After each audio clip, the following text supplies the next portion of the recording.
আছে তাদেরকে চমৎকার করে একটি পালা দেয়া হয়েছে, হাসর এবং কিয়ামত। হাসর এবং কিয়ামত, আমাকে কিয়ামতের পক্ষে রাখা হয়েছে আর আমার ভাইকে রাখা হয়েছে হাসরের পক্ষে। তাই আমি সর্বপ্রথম কিয়ামতের পক্ষে একটি গান করব। কিয়ামত শব্দের অর্থ ধ্বংস। এই পৃথিবী আল্লাহ পাক কত সুন্দর করে যেখানে যা কিছু লাগে সকল কিছু দিয়ে আমার আল্লাহ পাক বানিয়েছেন। বানানোর পরে যখন এই পৃথিবী কিয়ামত হয়ে যাবে, ধ্বংস হয়ে যাবে, কিছুই থাকবে না, সকল কিছু পানিময় হয়ে যাবে। যা কিছু দেখেন 18,000 মাখলুকাত সৃষ্টি করেছেন আল্লাহ পাক, গাছপালা তরুলতা যা কিছু যে জায়গায় যেটা দরকার সকল কিছু দিয়ে তিনি সৃষ্টি করেছেন। আবার এই পৃথিবীকে তিনি কিয়ামত করে দিবেন। ইসরাফিলের করণ সুর, ইসরাফিল যখন বাঁশিতে ফুঁক দিবে, একটা দুটো তিনটা, যখন তিনটা ফুঁক দিবে এই পৃথিবী কিয়ামত হয়ে যাবে। তাই ওই দিক লক্ষ্য করেই আমার এই গানটা থাকে।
শুধু গানই মজা হয় না, গানের পাশাপাশি কিছু কথা বলতে হবে। আমার গানের মধ্যে একটা কথা আছে, ইসরাফিলের করুণ বাঁশি বাজলে দুনিয়ার রবি শশী ভাইঙা চুইরা হইয়া যাবে হানা। আমল করা পাক পাঞ্জাতন, মায়ের কোলে হবে মরণ, কিয়ামতের ভয় ভীতি থাকবে না। কিছু কিছু মানুষ আছে তাদের তারা কয় আমার নবী আছে। হ্যাঁ, অবশ্যই আমার নবী আছে। যে নবীকে সৃষ্টি না করলে এই পৃথিবী হইতো না, যে নবীকে সৃষ্টি না করলে আমি হইতাম না, যে নবীকে সৃষ্টি না করলে আল্লাহ পাক এই পৃথিবীতে কিছুই সৃষ্টি করতেন না। তার কথা অবশ্যই আমাদেরকে মানতে হবে, হবে না? তার হুকুম আমাদেরকে মানতে হবে না? তার যে কিছু ইশারাত আছে এইগুলি আমাদেরকে পালন করতে হবে না? তার সুন্নাত আছে এইগুলি আমাদেরকে পালন করতে হবে না? এখন এই জায়গা থেকে আমার কিছু কথা থাকবে, আসতে বাজাও। আমার নবীজি, এই কথাটা আমি বলতাম না, এসে কিছু কথা শুনছি যে আমরা নবীর সুন্নাত পালন করব, নবী যেই কথা কইছে এই কথা পালন করব, নবী যে তার যে রিসালাতগুলি আছে এইগুলি আমরা পালন করব। তাইলে পীর ওলি মুর্শিদকে দিয়ে কি হবে? আমি এসে কথাটা শুনছি, পীর ওলি মুর্শিদকে দিয়ে কি হবে? আবার বসন সাহেব আবার সাধন ভোজন কইরা কি হবে? লেকটার সাধন ভোজন কইরা হবে কি হবে? ভান্ডারির সাধন ভোজন কইরা কি হবে? আমি রাসূলকে স্মরণ করব, আল্লাহকে স্মরণ করব। হ্যাঁ, আমরা অবশ্যই আল্লাহর বান্দা, নবীর উম্মত, অবশ্যই তাদেরকে স্মরণ করব, কিন্তু আমার রাসূলের মুখের কথা ছিল কি সেইটাও আমাদেরকে মানতে হবে। আমাদেরকে আমল করতে হবে। কিভাবে? আমরা তো দেখি নাই, আমরা নবীকে দেখছি, আমরা আল্লাহকে দেখছি। সেই 1400-1500 বছর আগে আমার নবীজি তিনি পর্দা নিছে, এই চর্ম চোখের আড়াল হয়েছে। আমার নবী আউয়ালে, আমার নবী আখিরে, আমার নবী জাহেরে, আমার নবী বাতেনে। আমার নবী ছিল, আমার নবী আছে, আমার নবী থাকবে। কিন্তু তাকে দেখার মতো তো একজনকে লাগবে নাকি বাবা? আমার নবী যখন এই পৃথিবী থেকে চলে যাবে, আমার নবী যখন এই পৃথিবী থেকে চলে যাবে, তখন আল্লাহ রাব্বুল আলামিন জিবরাইলের মাধ্যমে আমার নবীজির কাছে কিছু কোরআনের আয়াত পেশ করলেন। বাবা, কথা কি আপনাদের কাছে খারাপ লাগে?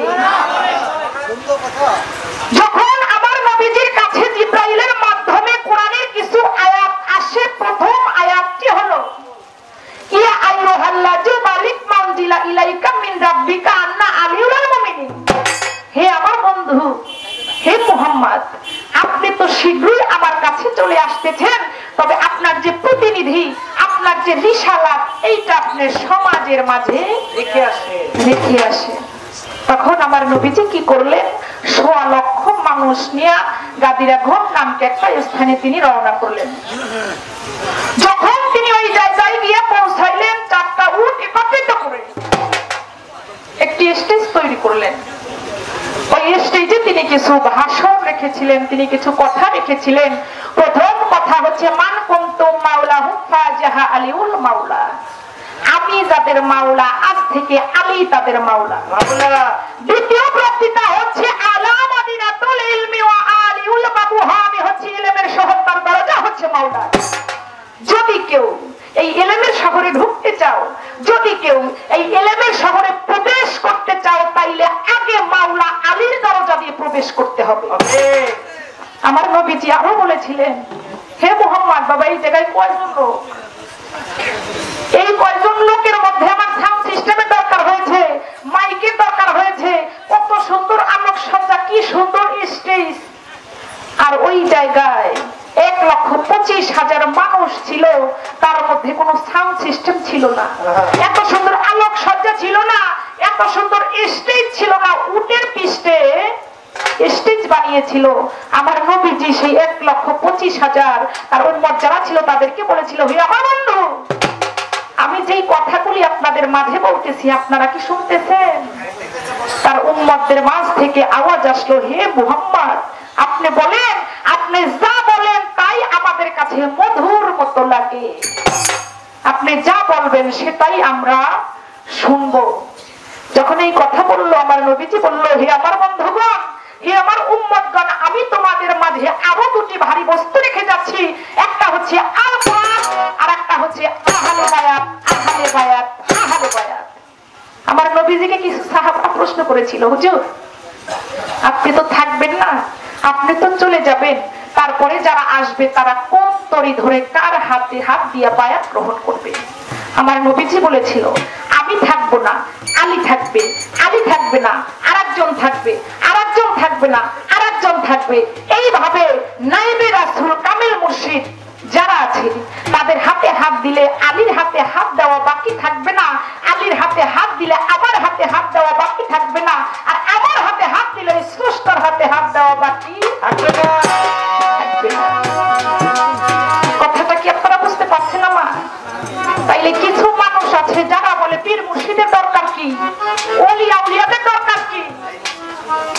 একটি কথা বলতে হবে, যেই মুর্শিদ সেই রাসূল, ইহাতে নাই কোনো ভুল, খোদাও সে হয়, এই কথা লালন কয় না, আল্লাহর কোরআনে কয়। এই কথাটা আমাদেরকে ভাবতে হবে, এই কথাটাকে আমাদেরকে বুঝতে হবে। আমার মুসলমান বাবার সাধন ভোজন করতে হবে। যদি তার সাধন ভোজন করা যায়, তাকে পাওয়া যায়, নবীকে পাওয়া যাবে, নবীকে পাইলে ওই স্রষ্টাকে পাওয়া যাবে। তাই তো কবিতা আসিবে ইমাম মেহেদী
কিছু নিব। মৌচাকে যদি খোসা মারে, মধু কিভাবে পড়েছে, কিভাবে ঝপঝপ করে পড়েন না, মধুর চাক আপনারা কাটছেন না? হ্যাঁ, মৌচাকে খোসা দিলে মধু কিভাবে পড়ে? আজকে আমি মৌচাকে খোসা দিব, আপনারা বৈশা বৈশা মধু খাবেন। কারণ কিছুদিন আগে গান করেছিলাম শিবচরে, মেয়রের প্রোগ্রাম। তখন ওই জায়গায় বসে আমার এক ধারে বৈশা প্রশংসা করলে একটু কেমন কেমন যেন আসলে লাগে, কিন্তু প্রশংসার যোগ্য যে, তার প্রশংসা না কইরা পারলাম না। তখন ওই জায়গার কিছু লোক বললো, আমার সাথে একজনের সাথে গান হয়েছিল, বলে যে আজকে যদি এই জায়গায় রুহুল আমিন দাঁড়ান থাকতো তাইলে কিছু একটা হইতো। আমি কিছু গান করেছিলাম কালেমা সম্পর্কে, কিছু গান করেছিলাম এই দেহ সম্পর্কে, শরীয়ত মারফত পাল্লা দিছিল, গুরু শিষ্য পালা দিয়েছিল। তাই আমি তো শিষ্যের ভূমিকায় ছিলাম, কিছু গান করেছিলাম, এমন এমন গান ওই গানের কোনো কথাই সে বলতে পারে নাই। তখন ওই জায়গার কিছু লোক বলেছিল যদি আজকে এই জায়গায় রুহুল আমিন দেওয়ান থাকতো তাইলে আমরা কিছু পাইতাম। আমি আজকে আশা করি আজকে আপনারা কিছু পাইবেন, আমার থেকে পান আর না পান তার থেকে কিছু পাইবেন, বাড়িতে কিছু নিয়ে যাইতে পারবেন, কোনো সমস্যা নাই।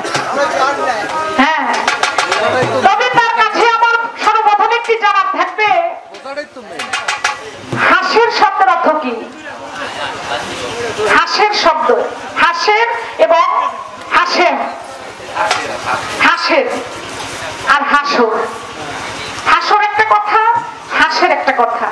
আমার নবীজির 99টা নাম আছে, আপনারা জানেন 99টা নামের মধ্যে গুণবাচক নাম আছে অনেকগুলি, অনেকগুলি গুণবাচক নাম আছে তার 99টা নামের মধ্যে। তার মধ্যে একটা নাম হচ্ছে হাসের, প্রথম আগমনকারী। একটা কথা বলবা, বলবি না কেউ পাশ থেকে, নবীর 99টা নাম। যখন এই 99টা নামের মধ্যে কিছু গুণবাচক নাম আছে, আরো বেশি কোন থাকতে পারে। এই নামের মধ্যে আমার নবীজির নাম একটা হচ্ছে হাসের। হাসের শব্দের অর্থ হচ্ছে হাসরের মাঠে প্রথম আগমন করবে, আগমনকারী, প্রথম আগমনকারী। এখন আপনার কাছে শুধু ছোট করে আমার জানার ইচ্ছা, অল্প অল্প কথা বলবো, আমরা উভয় শিল্পী, বেশি বেশি গান হবে নাকি? কথা তো কিছু বলতেই হবে। সেটা হচ্ছে আমার নবীজি হাসরের মাঠে সর্বপ্রথম উঠবে, কিন্তু নবীজি যখন সর্বপ্রথম হাসরের মাঠে উঠলো, গিয়ে দেখে আর একজন লোক আমার আল্লাহর চেয়ারের পাশে বসে আছে। কথাটা আমার বুঝতে পারছেন বাবা? আজকে এই জায়গায় সর্বপ্রথম আমার আসার কথা, কিন্তু আমি আইসা দেখি আর একজন লোক এই জায়গায় বসে আছে, তাইলে আমার নামের অর্থটা কি ভুল দেওয়া হইল না? হ্যাঁ, আমার নবীর নামের তো ভুল হয় না, আমার নবীর ভুল হবে? আমার নবী কখনো ভুল হইতে পারে না, আমার আল্লাহ কখনো ভুল হইতে পারে না। তাইলে যদি ভুল না হয়, ওই যে কথাটা আমার নবীর নামটা, নামের অর্থটা আবার গিয়ে দেখে হাসরের মাঠে আর একজন লোক আমার আল্লাহর চেয়ারের পাশে বসা, একটু কেমন কেমন না? কথাটা আমার কাছে কেমন কেমন যেন একটু লাগে। এই কথাটা আপনি একটু ভালো করে দেবেন। আর সেই যে আমার নবী আল্লাহর চেয়ারের পাশে যে বসা থাকবে সেই লোকটাই আমার আল্লাহ পাক নবীকে না বানাইলে কিছু বানাইতেন না। আমার আল্লাহ পাক নবীকে সৃষ্টি না করলে এই পৃথিবী সৃষ্টি করতেন না। তার চেয়েও তার আর একজন বড় বান্ধব আছে, সেই বান্ধবটার নাম আমাদেরকে শুনতে হবে না? হ্যাঁ, আমার নবীর থেকেও বড়। তাইলে সে কি? আশা রাখি সুন্দর করে মীমাংসা।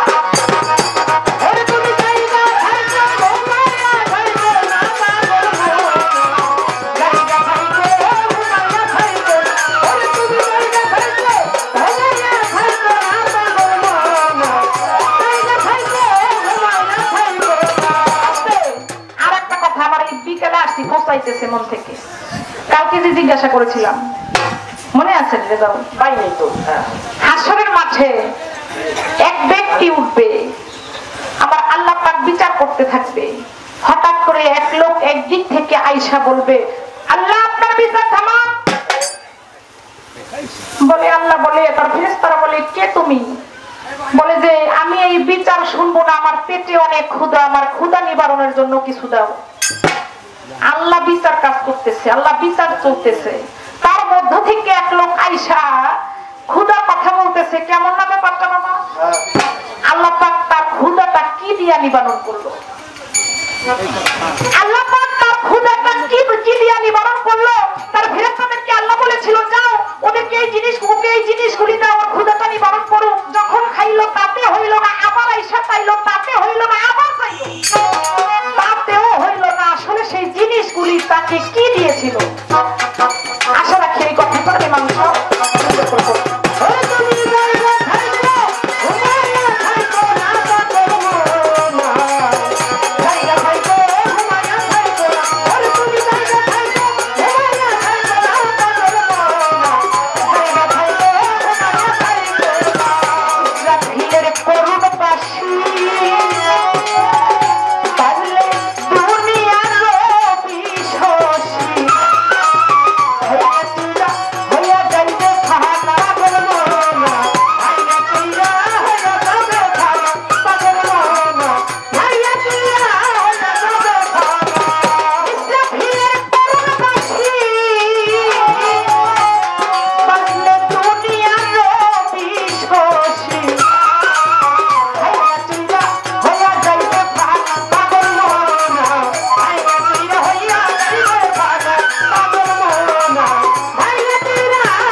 শিল্পী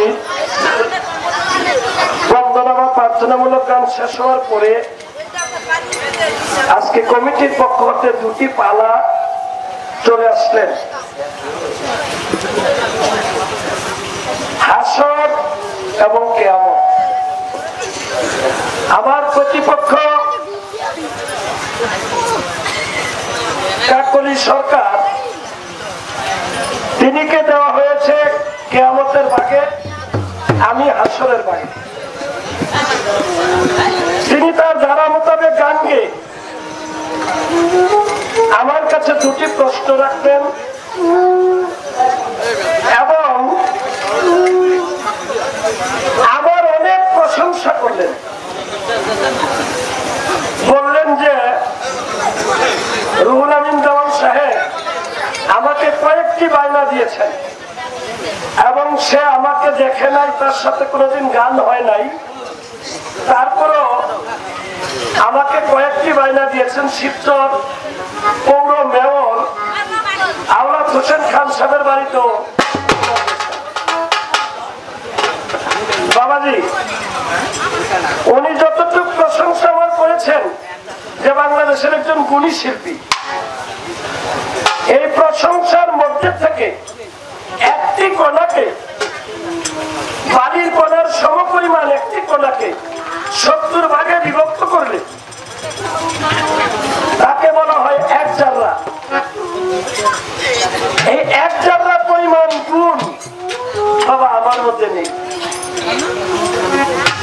যে জ্ঞানী, যে গুণী, সে আরেকজনের জ্ঞান এবং গুণের উপলব্ধি করতে পারে।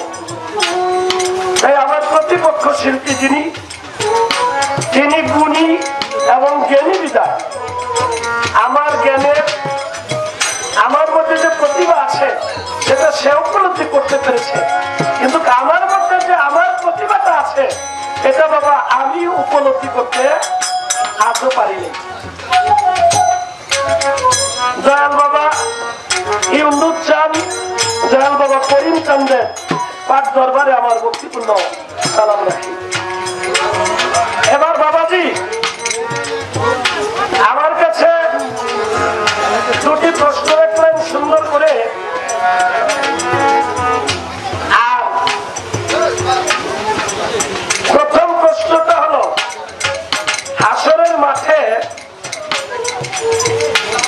আল্লাহ রাব্বুল আলামিন যখন হাসরের মাঠ সাজায় বসবেন, আমার দয়াল নবীর একটি নাম হাসের। আল্লাহ যেমন 100 নাম কোরআনের ভিতরে, আমার দয়াল নবীরও 100 নাম, একটা একটা করে নাম। দয়াল নবী 1 হইতে 100 পর্যন্ত প্রতিটা নাম আমার কাছে আছে।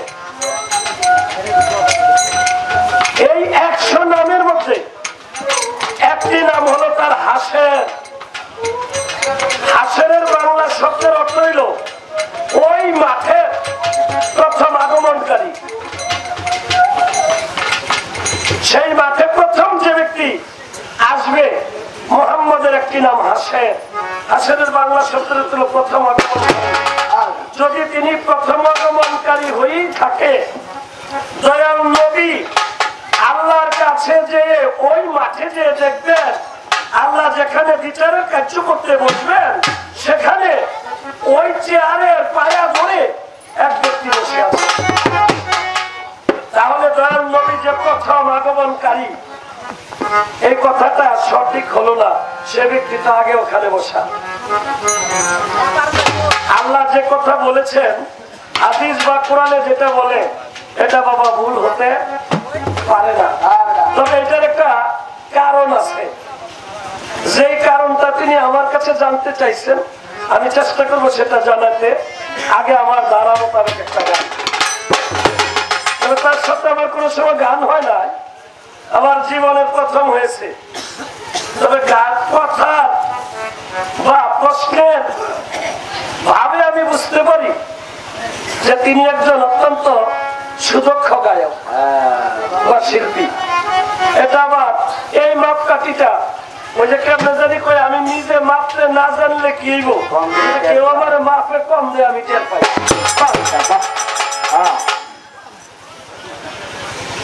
তাই বাবা গানটা শোনেন, পরে তার প্রশ্নের জবাব দিয়েছেন।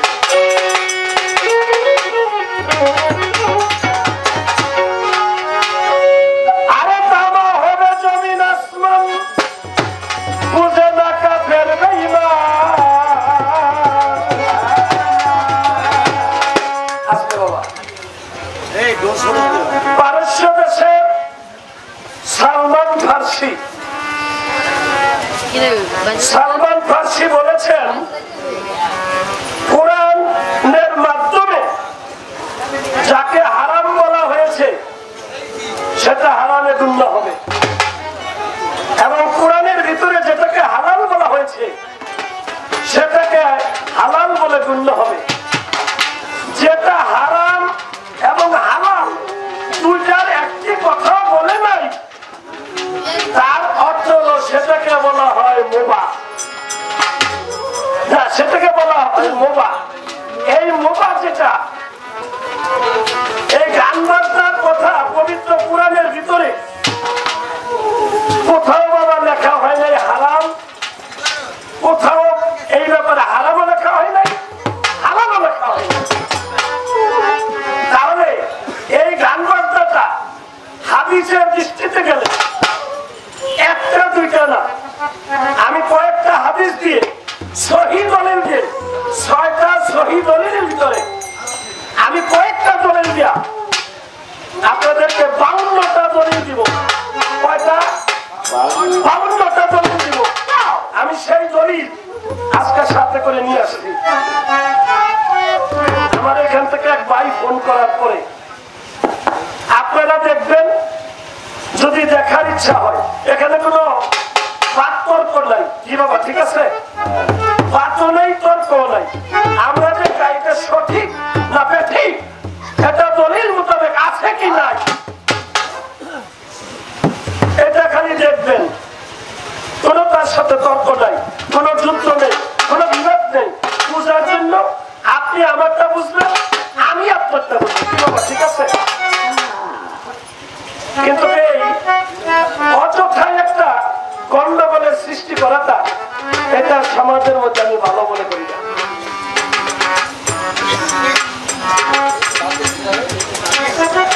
আমি বলে রাখলাম, দেখার প্রয়োজন হলে আপনারা যে কোনো ব্যক্তি এসে আমার কাছে দেখতে পারেন।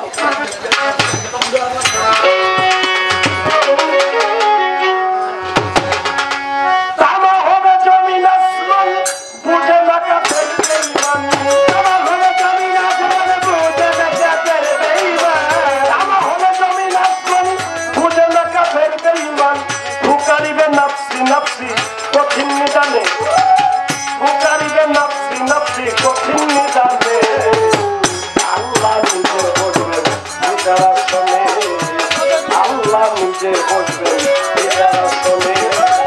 আমার ঘরে যদি না শুনে বুঝে না কাফের বেঈমান, আমার ঘরে যদি না শুনে বুঝে না কাফের বেঈমান, পুকারিবে নাফসি নাফসি কঠিন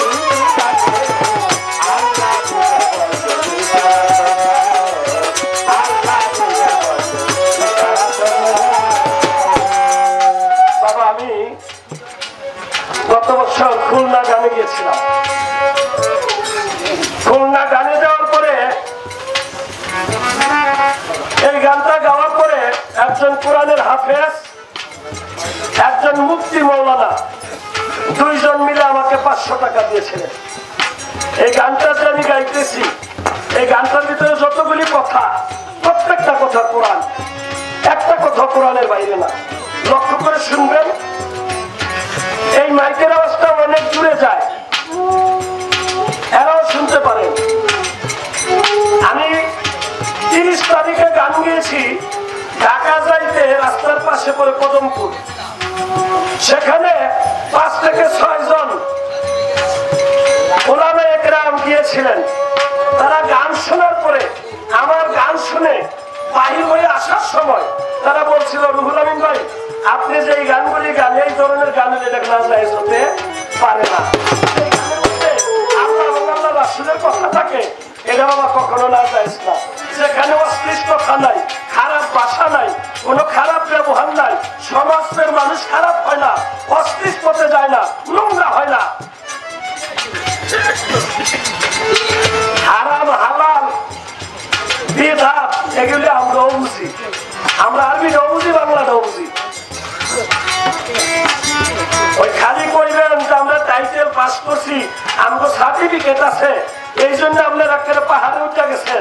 আর যার সার্টিফিকেট নাই, এই পাহাড়ে উঠে নাই, কয়েকজন এমএ পাস করে জায়গা জমিন মাপে, আরেকজন এমএ পাস করে নাই, সাধারণত প্রাইমারি পাস করে সে হাজার হাজার বিঘা জমি মাপে। যদি গুণ থাকে সে পারে।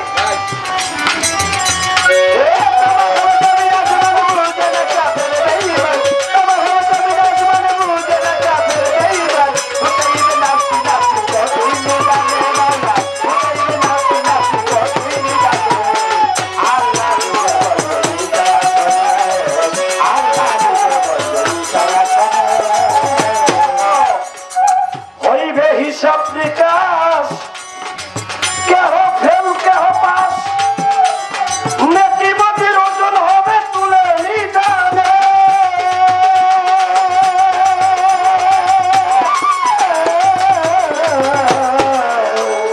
হইবে হিসাব নিকাশ কেহ ফেল কেহ পাস, নেতিবাদীর ওজন হবে তুলে নিদানে।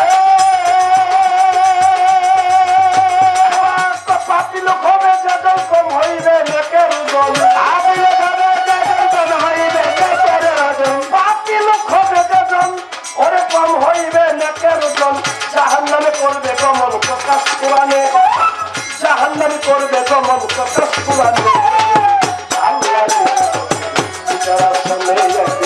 আল্লাহ নিজে বলবেন, বিচারা শোনে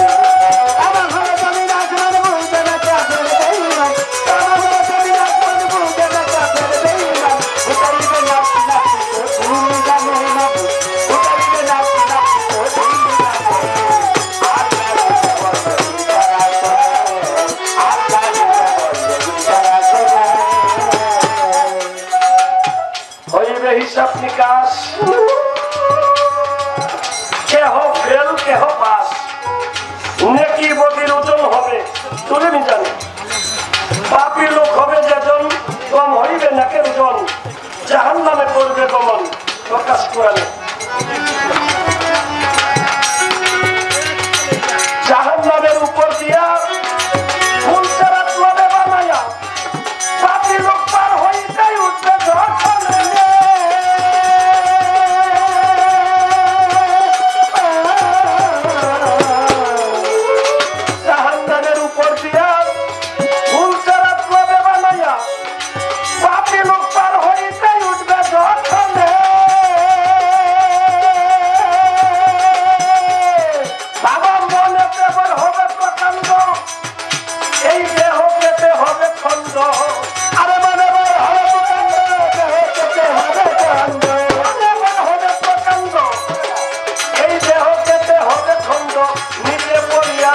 জাহান্নামের আগুনে নিচে পড়িয়া চলবে জাহান্নামের আগুনে।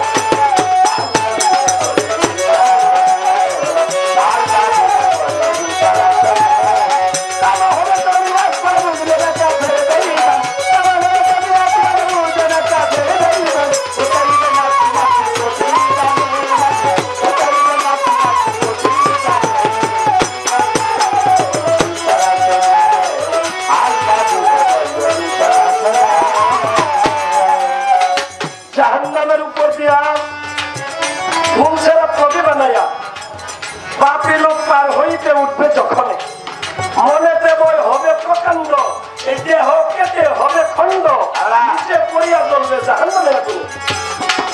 প্রতিটা কথা কোরআন। তাই বলছে কি, চলবে না কোনো কথা, আমল নামা থাকবে গাথা, নিজের হাতে লেখছো যাহা গায়ের কথা।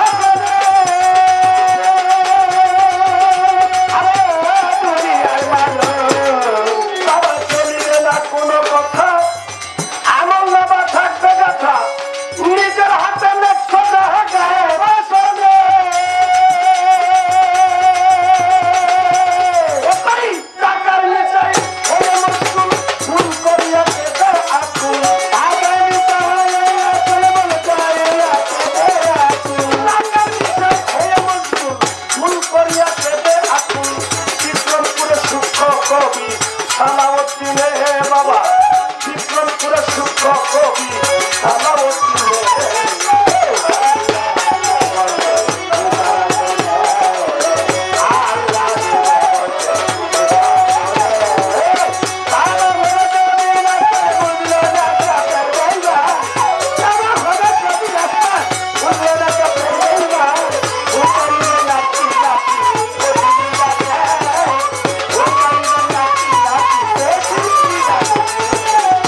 এভাবে তো আমার কাছে জিজ্ঞাসা গেলেন করে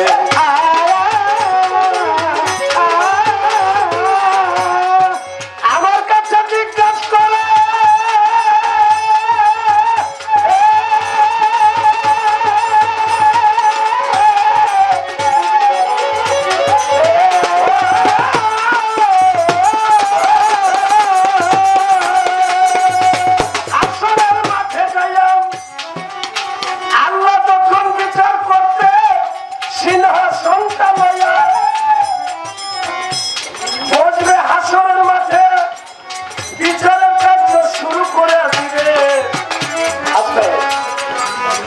যেদিন আল্লাহ পাক হাসরের মাঠে থাকবেন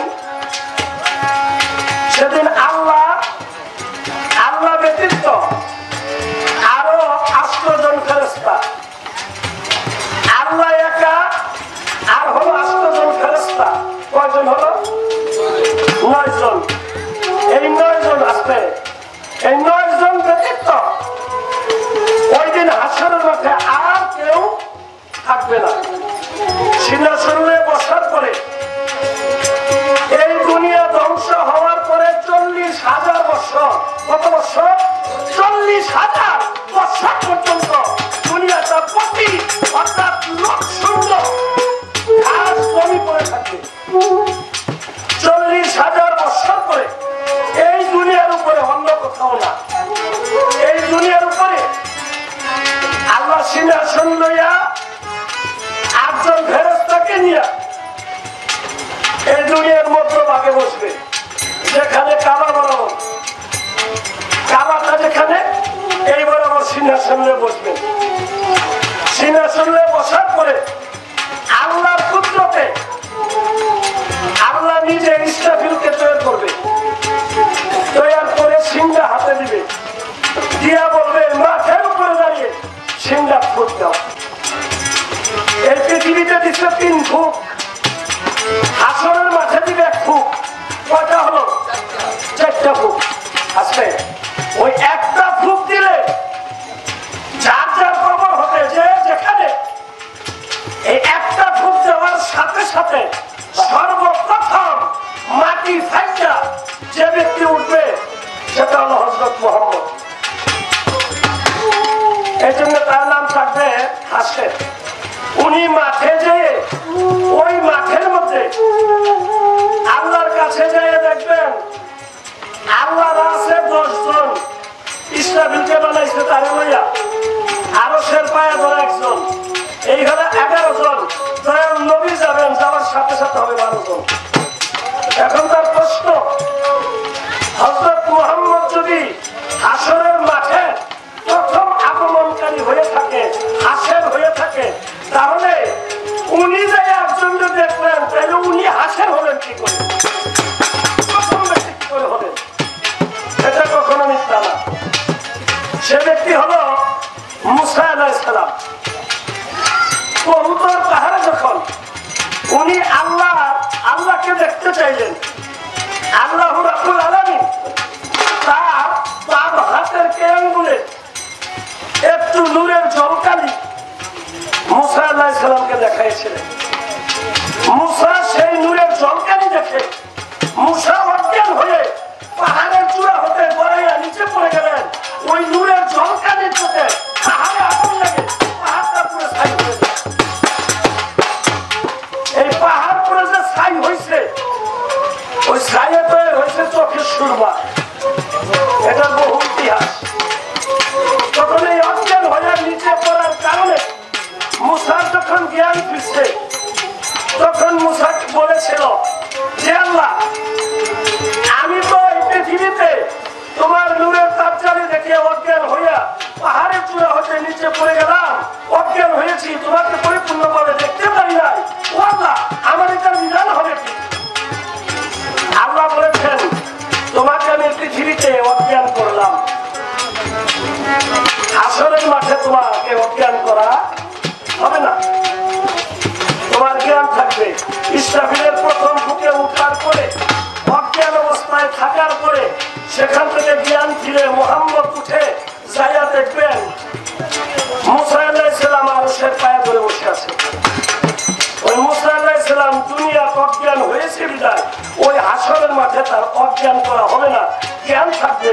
সেজন্য সেখানে বসা এবং হাসরের বাংলা শব্দের ছিল মাঠের প্রথম আগমনকারী, এটা মোহাম্মদ এই ব্যতীত কেউ হতে পারবে না।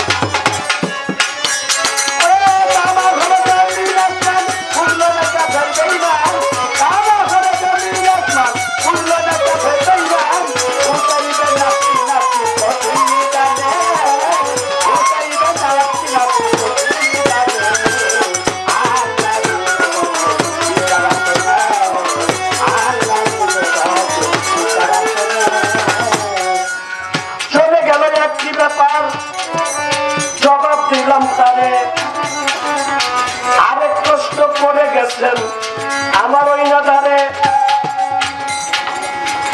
ওই মাঠে এক ব্যক্তি বিচারের কার্য শুরু গেলে হইয়া আল্লাহ তাআলা তাকে খাবার দিবে, যাইয়া বলবে আমাকে খাবার দাও, খাবার দাও, এরকম পাগল যাবে হইয়া। সে ব্যক্তি কেবল আপনি জবাব করেন মনে, তিনবার খাওয়ানোর পরে তার পেট গিয়াছিল। সে ব্যক্তিকে দুই তিনবার খাবার দেওয়ার পরে তার পেট ভরে নাই, পরে কি দেওয়ার পরে তার পেট ভরেছিল? বাবা তাকে খাবার দিয়েছিল সেই ব্যক্তি হলো বহুলন পাগল, যেটা হযরত আলী, হযরত আলীর কথা তিনি বলেছেন। এই আলীর আমলের পরে আমলের সময় হযরত বেলাল যখন রাবেয়াকে বিবাহ করেছিল, কাঠুরির মেয়েকে, তার ঘরের সম্মুখে দরজায় যে তিনি খাবার চেয়েছিলেন, কাঠুন্নি ঘরের মধ্যে 3টা রুটি তৈরি করে রেখেছে। মাত্র বেলালের আয়ু ছিল 7 দিন। এই 7 দিনের আয়ু থাকা অবস্থায় রাবেয়া তার কাছে বিবাহ করছিল এবং রাবেয়া বলেছিল আমি সতী থাকলে আমার স্বামীকে আল্লাহ কিভাবে নেন এটা আমি দেখি। এই রাবেয়া সতীত্ব রক্ষা করে যেদিন 7 দিনের দিন রাত্রে মারা যাবে, রাত 12টায় তার জাল কবজ করা হবে। এটা রাত 12টায় তার জাল কবজ করা হবে। এই মুহূর্তে একটি পাগল যাইয়া ঘরের দরজায় বসে, দরজায় বইয়া পড়তেছে মা আমারে খাবার দে। 3টা রুটি আটা দিয়ে রাবেয়া তৈরি করে রেখেছিল। একটা রুটি দিয়ে পাগল রেখেছে, দেওয়ার পরে বলছে এটা আমার পেট ভরবো না, আরো আসেনি থাকলে দে। রাবেয়া কয় আর 2টা আছে, দিছে আরেকটা, দেওয়ার পর কয় তাতেও আমার পেট ভরবে না, আরো আসেনি। রাবেয়া কয় আমার স্বামী মৃত্যুর সময় খাইতে পারলে পারবে, না পারলে নাই, তাতে আমার কোনো দুঃখ নাই, আমি এই রুটি দেওয়া পাগল আরেকটা রুটি দিলেন। রুটি দেওয়া পাগলায় যায়, কিছু দূরে পিছনের দিকে তাকায়, তাকায় দেখে রাবেয়া ঘরের দরজার একটি পাত্তার পাশে দাঁড়াইয়া হেলান দিয়া রাস্তার দিকে তাকায় কাঁদতাছে।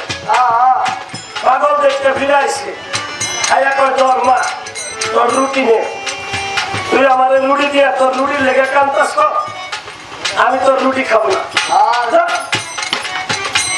রাবে আরো বেশি কান্দা দিয়ে কইতেছে পাগল রে তুই তো আমার দুঃখ বুঝলি না, আমার দুঃখে আমি কান্দি, তোর রুটির লেগে না, রুটি তোরে দিছি। তোমার আবার দুঃখ কি? ইতিহাসটা ভাঙ্গা কইল। তোমার পরে কই দরজা অন্যান্য জানালা যেখানে যা আছে সবকিছু বন্ধ কর, এই দরজা খোলা রাখ। মানে তোর রুটি হাতে নিয়ে মহা মুশকিলে বসে, রুটি হাতে দরজায় বসে বইয়া রয়েছে একবার লারে এটা উঠাতে উঠাতে হেঁটাতে হেঁটাতে হেঁটাতে এইভাবে রুটি খায় না। এই টাইমে তো 12টা বেজে গেছে, আজরাইল আইছে পরে ডুববো জিগায়, আজরাইল আর কয় একটু ফাঁক দেন, এমন ভাবে বসে দরজা একটা চুল পরিমাণ ফাঁক দেয়। আজরাইল কয় দরজা ছাড়েন আমি ভিতরে যাইব। কয় কে তুই? কয় আমি আজরাইল। কয় পরে আয়, আমি রুটি শেষে আল্লাহ হুকুম করছে তোর আল্লাহর কথা পরে কইস রুডি লাগে সারে জোর করে যাইতে চায় যায় না, আবার যখন জোর করে যাইতে চায় হাতে একটা লাঠি ছিল ঘুরে যেই বাড়ি দিছে ওই বাড়ি যদি আজরাইলের গায়ে লাগতো আজরাইল কয়েকটা টুকটায় সরে গেছে। যাই আল্লাহর কাছে কইছে আল্লাহ এই ঘটনা তুমি ভুল করছো, ওই পাগলরে সালাম দাও নাই, আপনি হুকুম দেন আবার আমি যাই যাইয়া ওর জানটাও নিয়ে আহি বিল্লালের জানও নিয়ে আহি একবার কাছে যথেষ্ট, আবার গেলে তুমি অভিনয় করবো না। আমার প্রতিপক্ষ বলছিল কিন্তু অলি আল্লাহ, অলির বাংলা শব্দের হল বন্ধু। কার বন্ধু? আল্লাহর বন্ধু। আল্লাহর বন্ধু যারা আল্লাহর সাথে মিশে থাকে, বন্ধুর বাংলা শব্দের অর্থ হল শরীরের অর্ধেক একটা অংশ, একটা সাইড বন্ধু। আর আজকাল আমরা বন্ধুত্ব করি স্বার্থের একটু ব্যাঘাত করলে আরেক বন্ধু হয়ে আসবো করি। কিভাবে এটা বন্ধু না? এটা বাস্তব। বন্ধুর শব্দের অর্থ হল শরীরের অর্ধেক পুস্তক। তার জন্য আমি যথেষ্ট, তোর দরকার নাই। হাসরের মাঠে সেই বহুল পাগল সেই মাঠে উঠে ওই রুটি ফেরত দিয়েছিল। বিল্লালের 70 বছর আয়ু দিয়েছিলেন, আয়ু বাড়াইয়া দেওয়ার পরে আল্লাহ রাগ হইছে, রাগ হওয়ার কারণে কলমাতে ছিল আরেকটা ফোড়া দিব, 700 বছর বানাইব। আল্লাহ কয় দোস্ত কবুল করছি, মাপ চাই আর দরকার নাই। সেই পাগল হাসরের মাঠে উঠে আল্লাহর কাছে, আমার দয়াল নবীর কাছে খাবার যাবে, খাবারের পেট পড়বে না। 3 বারের মাথায় রাসূল বলবে তুমি বিসমিল্লাহ করে খাবারটা মুখে দাও। সেই বিসমিল্লাহ বলে একটা টুকরা ছেড়ে মুখে দিচ্ছেন, ওই এক টুকরাতে তার সম্পূর্ণ পেটটা পরিপূর্ণভাবে ভরে গিয়েছে। বিসমিল্লাহ এত বড় বরকত। আশা করি তোমার প্রশ্নের জবাব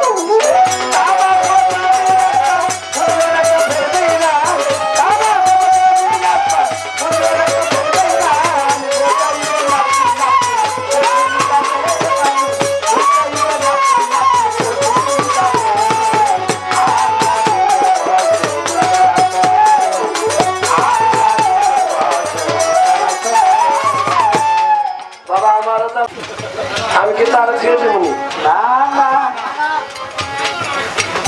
আজকে আরো আমার সাথে তার নতুন গান, আমি পারি বা না পারি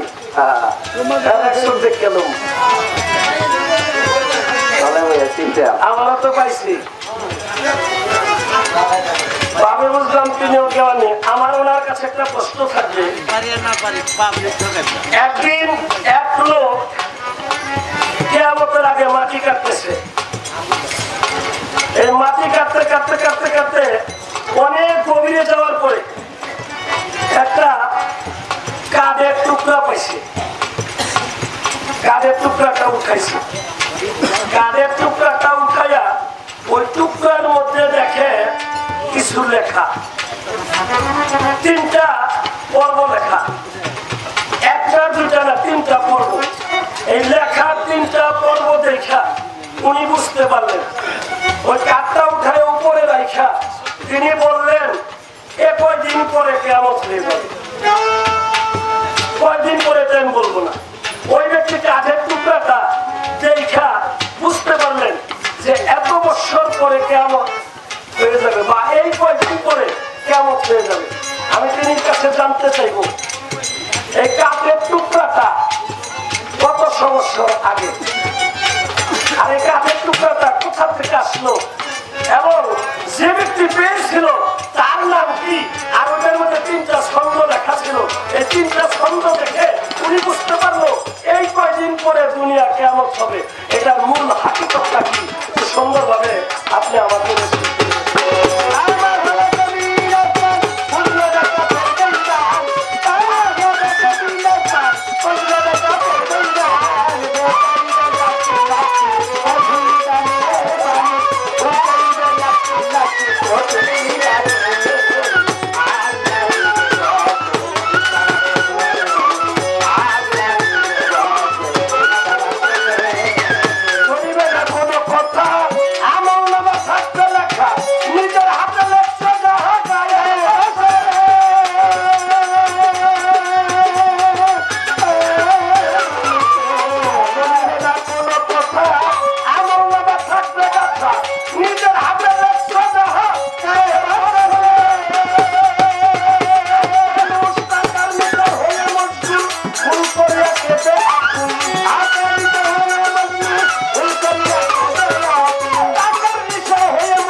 কারো আমার মতন সব আমার ভক্ত যারা আছে, আশিক যারা আছে, এই বন্ধুর মতো বন্ধু যারা আছে, তার মতো সুখী আর পৃথিবীতে কেউ হইতে। তবে আমার গানের মধ্যে আমি মিউজিকটি বাজিয়েছি, আমার ভাই অনেকগুলো টাকা দিয়ে দোয়া করেছেন, তার প্রতি সালাম। কবির কল্পনা, ছেলে খেলার কল্পনা আমরা করবো আলোচনা, আপনারা করবেন বিবেচনা। ধর্ম সবার থাকে, কথার পৃষ্ঠে কথা না রাখলে আসলে বাউল গানের কোনো মজা। বাউল গানের মজা কথায় কথা, পাশাপাশি গান, গানের পাশাপাশি। ভাবছিলাম যে একেবারে সোজা মানুষ, দেখছেন টাকা গুনতে হাসিটা না দেখছি পেছে হাসবে তো টাকার মুখ দেখছে না। আমার টাকার মুখ দেখছে, কতগুলো টাকা পাইছে। হ্যাঁ দেখছেন আপনারা, একটু দেখেন। তবে চমৎকার করে আমার কথার জবাব করে, এত সুন্দর করে আমি যেইভাবে তার কাছে জিজ্ঞাসা করেছিলাম, অতি চমৎকার করে সুন্দরভাবে গুছিয়ে সেই কথাগুলি আপনাদের মাঝে বলেছেন। আমি আগেই বলেছিলাম যে মৌচাকে যদি খোসা দেয় কিভাবে মধু পড়ে, বলছিলাম না? হ্যাঁ, তাইলে আমি জায়গা বুঝাই খোসাটা দিছি। মৌচাকে দুইটা অংশ থাকে, একটা অংশে মধু থাকে আর একটা অংশে ময়লা থাকে, নাকি বাবা? হ্যাঁ, তাইলে মনে হয় আমি ময়লা খোসা মারি নাই, জায়গা মতোই খোসা। আমার কাছে খুব ভালো লেগেছে, আপনাদের কাছে ভালো লাগছে না বাবা? হ্যাঁ, চমৎকার করে আমার কথার মীমাংসা করে আমার কাছে এত বড় একটা কথা দিয়ে গেছে। ভাবছিলাম রুহুল আমিন খুব একেবারে সোজা মানুষ, জিলাপির মতো। একেবারে সোজা মানুষ, কিন্তু মানুষটা জিলাপির মতো এরকমের ভাবছিলাম। হ্যাঁ, বর্ষির মতো সোজা একেবারে। তবে আমার কাছে এমন একটা কথা লাগছে, আমার কাছে ভালো লাগছে কথাটা, এবং আমি কথাটার জবাব করার চেষ্টা করব। আসবে এই যে আমাদের কিয়ামত, কিয়ামত হাসর, কিয়ামত কিন্তু ঘাটে ঘাটে ঘটতেছে। কিয়ামত ঘাটে ঘাটে ঘটতেছে, আমার চোখের সামনে ঘটতেছে। কি বাবা ঘটে না? ভাইয়ে ভাইয়ে যুদ্ধ হয় না? এক মায়ের দুইটি সন্তান আছে না? দেখবেন এক ভাইকে আর এক ভাই দেখতে পারে না, এইটা একটা কিয়ামত। স্ত্রী স্বামীর অবাধ্য আছে না? অবাধ্য হয় না? এইটা একটা কিয়ামত। বিভিন্ন জায়গায় খুন খারাপি, বাবার সাথে খারাপ ব্যবহার, মায়ের সাথে খারাপ ব্যবহার আছে না এরকমের?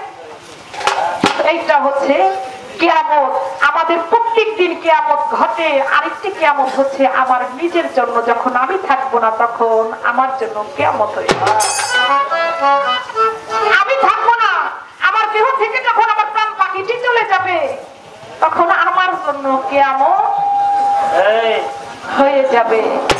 তাই এই দিক লক্ষ্য করে আমার একটি গান থাকবে, তারপরে তার কথার জবাব চেষ্টা করার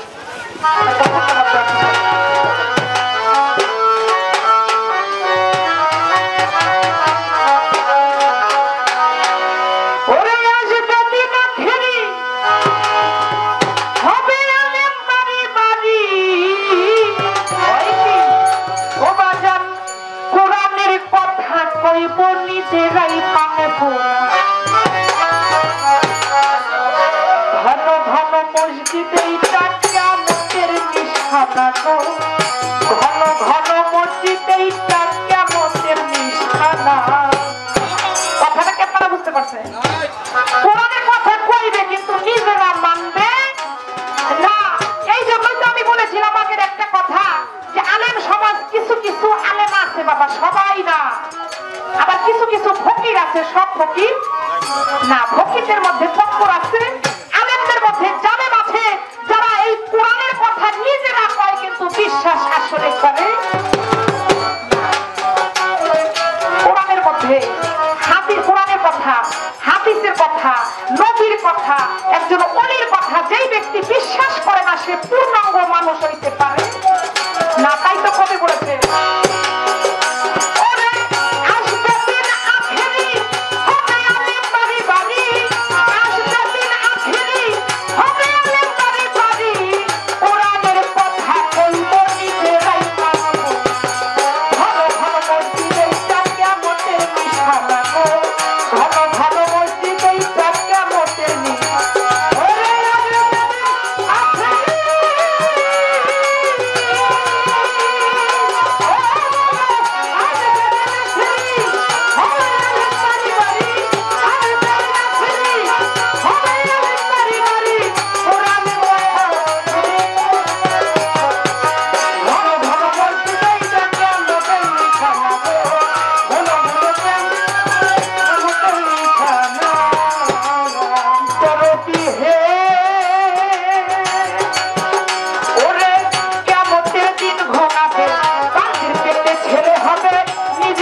হবে, বাপের পেটে ছেলে হবে, নিজের জমি পতিত রবে, আবাদ হবে না।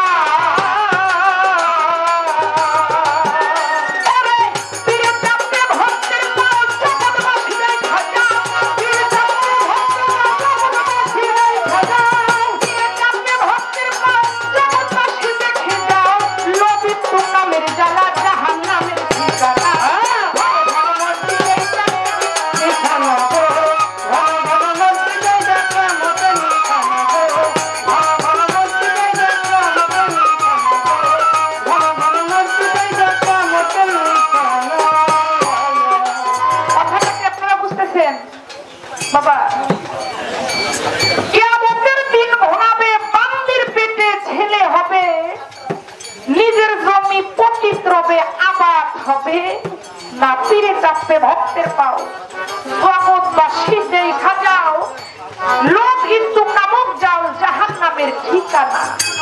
ঘন ঘন মসজিদ, এইটা কিয়ামতের নিশানা। আমার আল্লাহর জন্য আসতে পারবে, আমার আল্লাহর জন্য যদি আমি একটু কষ্ট করি, সেই কষ্টের ফল কি আমার আল্লাহ আমাকে দিবে না? হ্যাঁ, এখন আমার টাকা আছে, আমার অর্থ আছে, এখন আল্লাহর কাম করতে হবে না হয় সমাজের মাঝে, সমাজের চাপে এই কাজটা করে। আল্লাহর জন্য নাকি করে, টাকা আছে এই জন্য ঘরের সামনে একটা মসজিদ বানায়, পয়সা আছে এই জন্য ঘরের সামনে একটা মসজিদ বানায়, সমাজের কারণে, সমাজকে দেখানোর জন্য, আসলে আমার আল্লাহকে দেখানোর জন্য না। কিয়ামতের দিন ঘনাবে, বান্দির পেটে ছেলে হবে, নিজের জমি পতিত রবে, আবাদ হবে না। ঘরে বউ আছে, সেই খবর নাই বাবা, কমে কমে কই কই মাইয়ারা আছে, এই খবরটা ঠিক মতো এসে রাখে। আসলে এরকমের মানুষ, হ্যাঁ, এই রকমের অনেক মানুষ আমাদের সমাজের মধ্যে আছে। একটা ভাবেও চিন্তা করে না যে এই দিন আমার থাকবে না, আমার জন্য একদিন কেমন আছে। তাই তো বলেছেন, দরদি হে ওরে ভাই রাখবে না ভাইয়ের মা, একই বাপের দুই সন্তান, কারো দিকে কেহ বাজার ফিরে যাইব না। দরদি হে ওরে ভাই রাখবে না ভাইয়ের মা, একই বাপের দুই সন্তান, কারো দিকে কেহ বাজার ফিরে যাইব না।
ভয় থাকিবে না। মানুষ আছে কয় আমি মুসলমান, বাবা কথা কি আপনাদের কাছে খারাপ লাগে? এরপরে বিশুদ্ধ গান গামন, অবশ্যই বিশুদ্ধ গান হবে। কথাটার মধ্যে একটা কথা আছে যে শোনো রে ভাই মুসলমান, ঠিক রাখতে চাইলে ইমান, পাঞ্জাতনের নৌকায় চড়ো ভয় থাকিবে না। মুসলমান আমরা, কিন্তু আসলে মুসলমান কি এই জিনিসটা আমরা জানি না। শিক্ষিত সমাজ আপনারা, মুসলমান শব্দের অর্থ কি বাবা? মুসলমান শব্দের অর্থ হচ্ছে আত্মসমর্পণকারী। এখন আপনি কার কাছে আত্মসমর্পণ করবেন? আল্লাহরে কখন দেখছেন? না না। আল্লাহরে একসাথে দেখছেন কেউ? না। তাই আমি আত্মসমর্পণ কার কাছে করবো? একটা গান আছে, মানুষ ছাড়া খেপারে তুই বলে হারাবি, মানুষ ছাড়া খেপারে তুই বলে হারাবি, ভাবি সোনার মানুষ কবি, ওরে মানুষ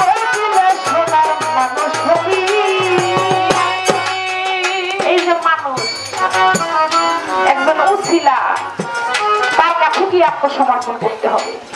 আমার মতন বাবা তার কাছে গিয়ে আত্মসমর্পণ করতে হবে। আমার সুরেশ্বরী তার কাছে গিয়ে আত্মসমর্পণ করতে হবে। আমার ভান্ডারী বাবা তার কাছে গিয়ে আত্মসমর্পণ করতে হবে।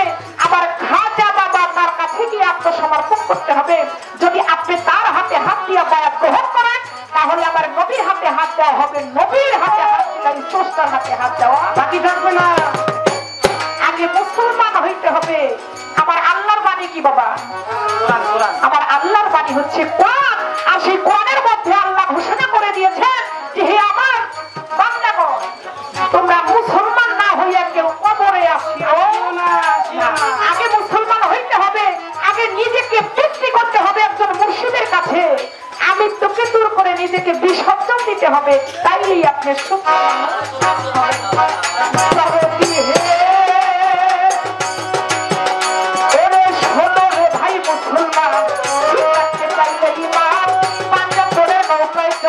ভয় থাকিবে না।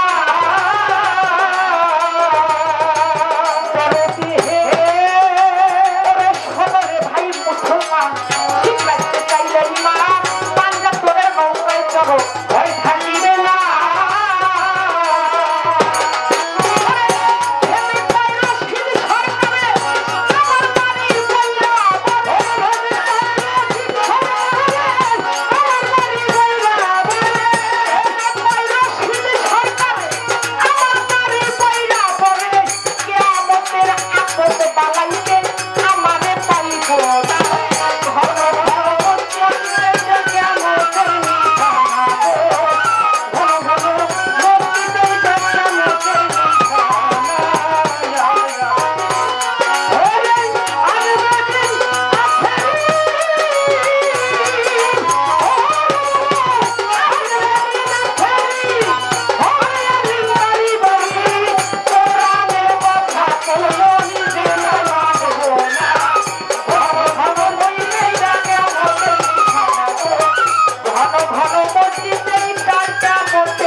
পরকালে ভাই সখা তবে নবীজির দেখা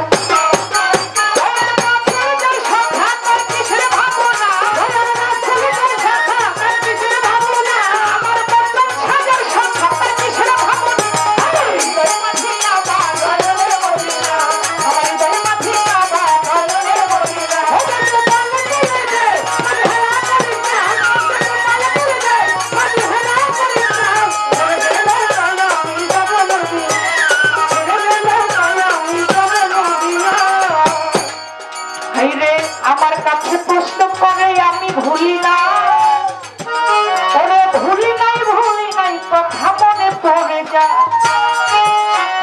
সেইভাবেতে আমার কাছে করে জিজ্ঞাসা আস্তে আস্তে তাহার কথার করিব বর্ণনা আপনারা যদি থাকেন একটু আমার কথার মধ্যে আপনারা মজা পাবেন খুব কথাটা কি আপনাদের মনে আছে মানুষটা সোজার প্রশ্ন এমন একটা করছে আপনি সোজা ভাবে প্রশ্নটা মানে করতে হয়ে গেল বলেছেন আজকে এখন আর বাজাবে না গান নাই কথা প্রশ্নটা হচ্ছে যে এক লোক মাটি ঘুরতেছে আপনাদের মনে আছে কথাটা কথা মনে না থাকলে কিন্তু জবাব শুই না মজা পাবেন না এক লোক মাটি খুঁড়তেছে সে একটা কাঠের টুকরো পাইলো কাঠের টুকরোটার মধ্যে কিছু কথা লেখা ছিল কিয়ামতের কথা কিয়ামত কবে হবে এবং ওই লোকটা ছিল কে কাঠটি ছিল কিসের এই কথা না ঈসা নবী মুসা নবী আচ্ছা মুসা নবী আল্লাহর সাথে কথা বলতো না বাবা এই পৃথিবীতে যত ওলি আউলিয়া পীর পয়গম্বর যা কিছু আছেন তার মধ্য থেকে নবী রাসূল যা কিছু যারা আছেন তাদের মধ্যে আমার মুসা নবী আল্লাহর সাথে কথা বলতেন সেই তুর পাহাড়ে একমাত্র মুসা নবী আল্লাহর সাথে কথা বলেছেন একদিন মুসা নবী রাস্তা দিয়ে হেঁটে যাইতেছে ভাইয়া একটুখানি ভাইয়া কথা এরপরে বিচ্ছেদ গান করবো আপনাদের জন্য একেবারে অল্প কথার মধ্যে আমি জবাবটা করবো যখন মুসা নবী রাস্তা দিয়ে হেঁটে যাচ্ছে দেখে একটা লোক একটা কবর খুঁড়তেছে কবর বানাইতেছে এখন মুসা নবী দেখে তাকিয়ে যে একটা লোক একা একা কবর বানায় লোকটাকে ও ভাই আপনি কি করেন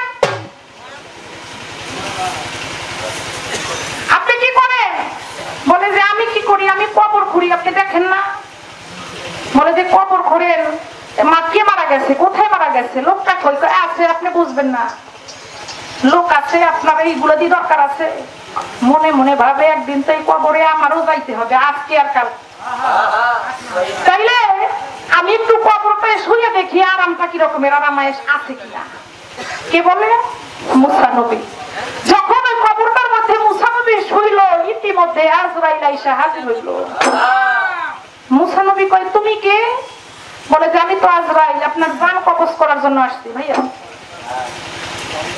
বলে আমি আজরাইল আমি আপনার জান কবজ করার জন্য আসছি বলে তুমি আমার জান কবজ করার জন্য আসছো আমার সাথে তো আল্লাহর সাথে কথা আছে আমার 3টা চিঠি আসবে তারপর আমি মারা যাবো কই চিঠি তো কোনো খবর নাই আমি তো কোনো চিঠি পাইলাম না কে বললো এই কথাটা মুসা নবী কার সাথে আজরাইলের সাথে যখন সেই কথা বললো আজরাইল বলতেছে আমি জানি না এগুলি আল্লাহ আমাকে হুকুম করেছে আমি তার গোলাম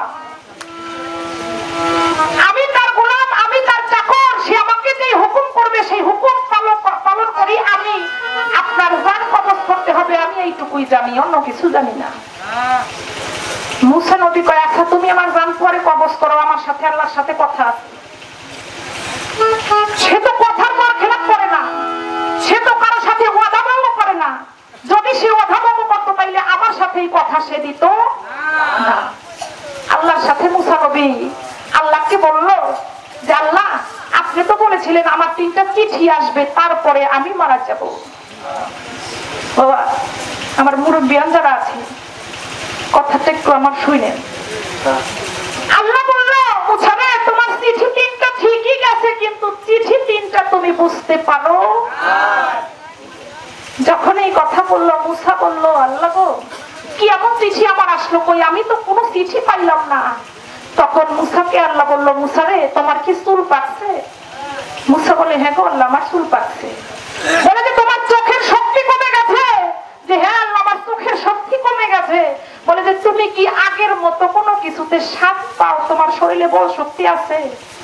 বলে যে না গো আল্লাহ আমি আগের মতো কোনো কিছুতে স্বাদ পাই না, আর আমার শরীরের বল শক্তি এখন নাই। বলে যে এইটাই তোমার, এই তিনটাই তোমার চিঠি, তোমার মরণের চিঠি আসছে, কিন্তু তুমি বুঝতে পারো নাই, একটা বারো তুমি বুঝতে পারো নাই যে এই চিঠিগুলোই তোমার মরণ চিঠি।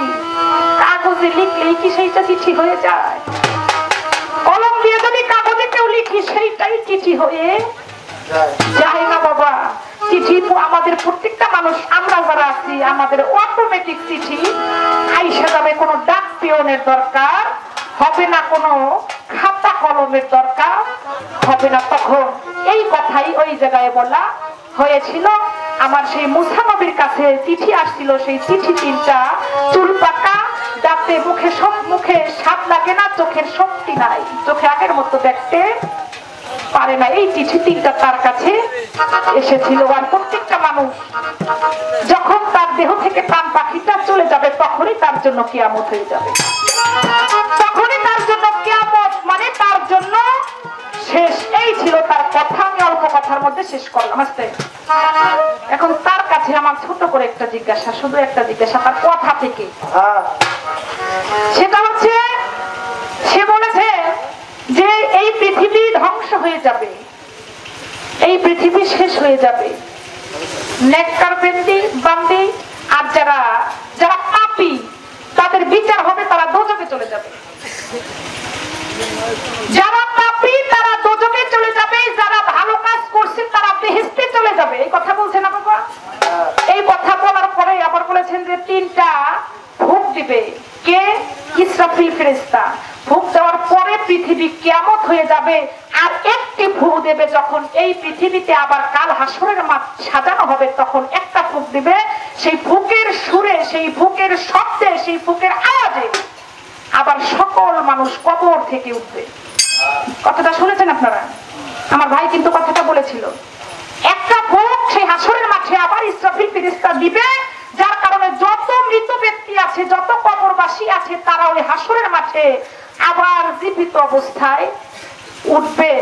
আপনার কাছে আপনার কথা থেকে আমার একটু জানার ইচ্ছা, তাইলে সেই সৃষ্টির শুরু থেকে অনেক বছর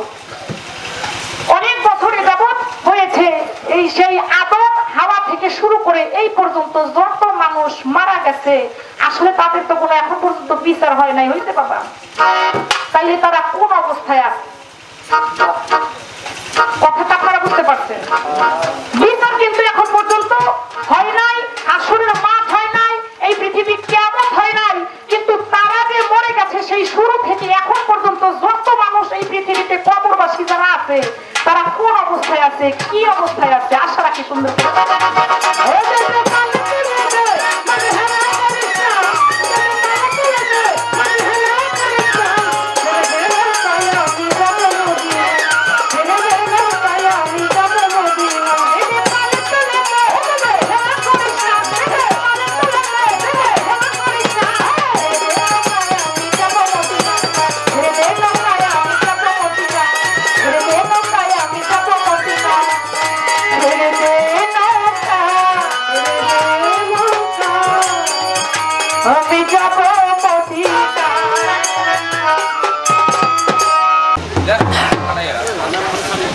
ধন্যবাদ আমার প্রতিপক্ষ শিল্পী যিনি তার গলা করার জন্য। এবার নতুন করে হাসর সম্বন্ধে আমার কাছে প্রশ্ন রাখলে, দুনিয়া সৃষ্টি হতে এই পর্যন্ত বৈজ্ঞানিকরা প্রমাণ করেছে, কোন কোন বৈজ্ঞানিক বলেছেন, সায়েন্স প্রমাণ করেছে, দুনিয়া সৃষ্টি হয়েছে এই পর্যন্ত 500 কোটি বছর। কোন কোন বৈজ্ঞানিক বলেছেন 450 কোটি বছর। কোন কোন বৈজ্ঞানিক বলেছে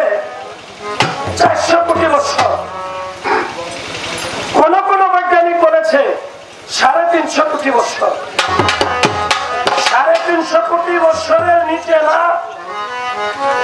আর 500 কোটির উপরে না, এই মাঝখানে দুনিয়ার সৃষ্টি।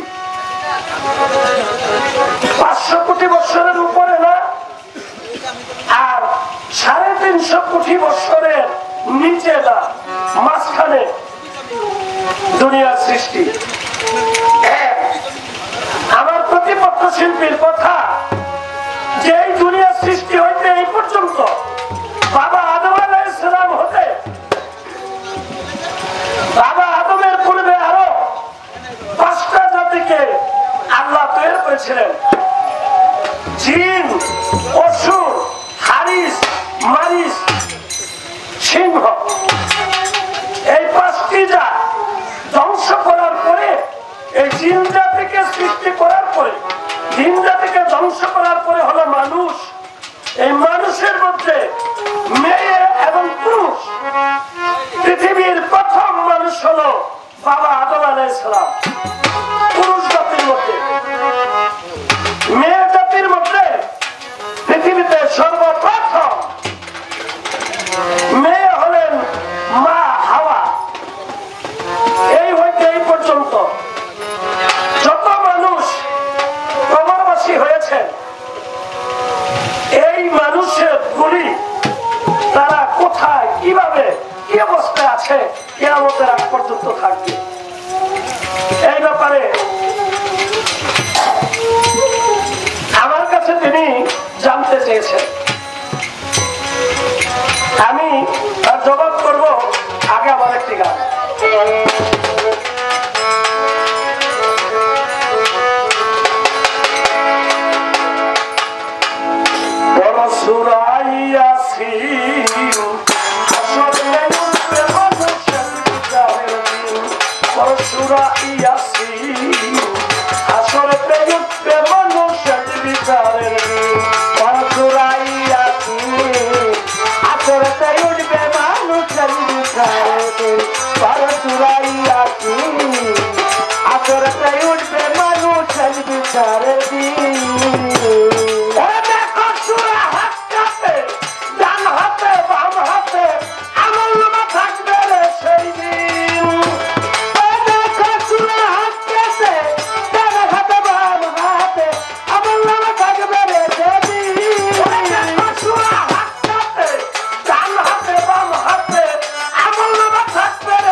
হাসরেতে উঠবে মানুষ শেষ বিচারের দিন।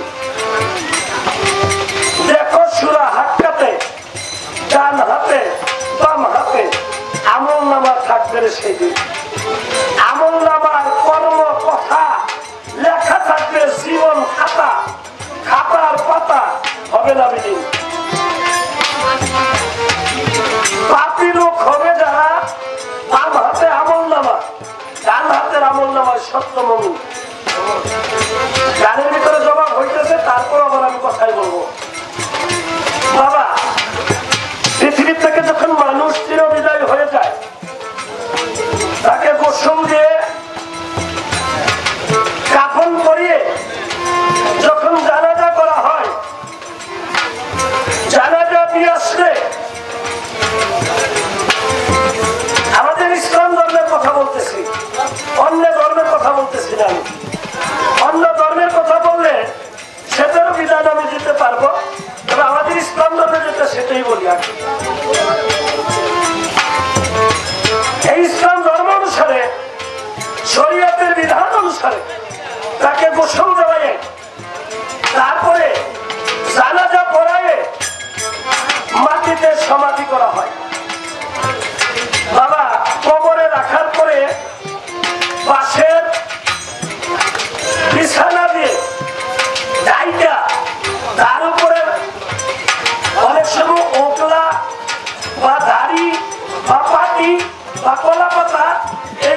ঢাকিয়া তারপরে উপরে মাটি দিতে থাকে। কি বাবা থাকেনি? এই মাটি দেওয়ার সময় সকল মানুষ যদি জায়গা চাপা থাকে মাটিটা ক্যান করে।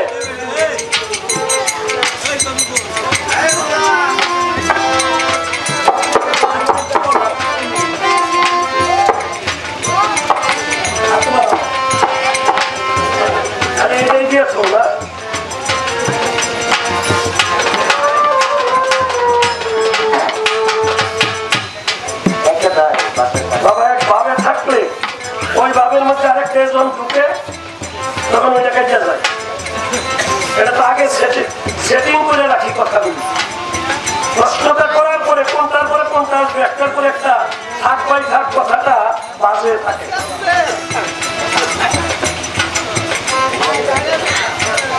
তখন আমরা এক মুষ্টি মাটি হাতে নেই, হাতে নিয়ে কি করি? মিনহা খালাকনাকুম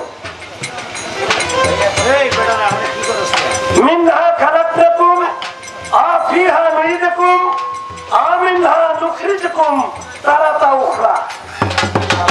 তার বাংলা অর্থ, হে মাটির মানুষ, তোমাকে যা যা জিনিস দিয়ে তৈরি করা হয়েছে সেই সেই বস্তু তার সাথে মিশে যাবে। তোমার একটি বস্তু মিশবে না, যার নাম রূহ। সেই রূহ হতে হাসরের দিন তোমাকে আবার পুনরায় তৈরি করা হবে। আচ্ছা, এটা কোরআন, আমার কথা না। তৈরি করা হবে শরীয়তের বিধান, হাদিস বা কোরআনের দৃষ্টিতে এই মানুষের রূহকে রাখার জন্য দুটি স্থান, একটি হলো ইল্লিন, আরেকটি হলো সিজ্জিন। এই দুটি জায়গার মধ্যে রাখা হয়। ইল্লিনে যারা বাস করবে তারা জান্নাতি, আর সিজ্জিনে যারা বাস করবে তারা দোজখী। এর জন্য আবার গানের মধ্যে আসছে, আমলনামার কর্ম কথা লেখা থাকবে জীবন খাতা, খাতার পাতা হবে না বিলীন। বাম হাতের ডান হাতে বাম হাতে আমলনামা থাকবে সেদিন। আমলনামার কর্ম কথা লেখা থাকবে জীবন খাতা, খাতার পাতা হবে না বিলীন। পাপী লোক হবে যারা, বাম হাতে আমলনামা, ডান হাতের আমলনামা সত্য নবী। আসবে বাবা, আমার আগের গানটা আমি বলছিলাম, চলিবে না কোনো কথা, আমলনামা থাকবে গাথা, নিজের হাতে লেখছো যাহা গায়ের বসনে। বসন শব্দের হলো কাপড়। যার যার আমলনামার খাতাটা তার তার গলায় তাবিজ বান্ধা, বুখারী ৭ম খণ্ড, তাবিজ বান্ধা যার যার গলায় সে মাঠে উঠবে, কারো সাক্ষী দেওয়া লাগবে না। ওই হেনে যাইয়া যদি কন যে আপনি কে, যে আমি হইলাম আমি বাংলাদেশের প্রাইম মিনিস্টার, যে তার পোলা আমারে জান্নাতে পাঠাও, তার কি পাঠাইবো? কথা কন্যাকে পাঠাইবো? পাঠাইবো না। যদি তার আমলনামা বাম হাতে থাকে, পাপের বোঝাটা পাঠাইবো নি? পাঠাইবো না। আর একজন মেয়ের ছেলে, ওর আমলনামা যদি ডাইন হাতে থাকে, ওই হেনে গেলে হাজার হাজার ফেরেশতারা তাকে সম্মান করে জান্নাতের গেটের মালিক হলো রিজওয়ান। হাদিস লিখেছে, রিজওয়ানের কানের লতাটা যতটুকু সুন্দর, সারা পৃথিবীর সৌন্দর্য একত্রিত করলে সেই রূপটা হবে তাতে ৭০ গুণ বেশি রূপ হলো রিজওয়ানের কানের লতায়। সুবহানাল্লাহ। সেই রিজওয়ান ফেরেশতাকে পাহারা দেওয়ার জন্য, তার খেদমত করার জন্য আর ৪০ জন ফেরেশতা দাঁড়ায় দিচ্ছে। এই রিজওয়ান যাওয়ার লগে লগে সম্মানের সাথে তালাটা খুলে বলবে আপনি জান্নাতে যান। বাবা, সেইখানে চেয়ারম্যানের পোলার দাম নাই, যদি কর্ম ভালো দেয় মেটরের পোলার দাম আছে। এই জগতে জারি দিচ্ছেন, আমি কার বাপ? আসেনি মানুষ, আসেনি। কাল হাসরের দিন তোরে বুঝাইব না তুই কয় নম্বর জারিওয়ালার বাপ। যদি আমলনামা না নিয়ে যাস, করলে খুঁজা লাগবে, শাড়িতে কামড়ব না। এই গানের মধ্যে সেই কথাগুলি আসবে। তাই ইল্লিন এবং সিজ্জিন দুটি জায়গায় দাদা ভাই সেদিন এই রুহগুলি জমা রাখা হয়। রক্ষা হলে আমবর্জুক হার হাসরের দিন এই দুনিয়া ধ্বংস হয়ে গেলে একটি বস্তু আমবর্জুক হার, সেই হাত থেকে যার যার কবর হতে সেই মানুষ উঠবে। এক জায়গায় যদি 100 কবর থাকে, এই 100 কবর থেকে কেমনে উঠবে?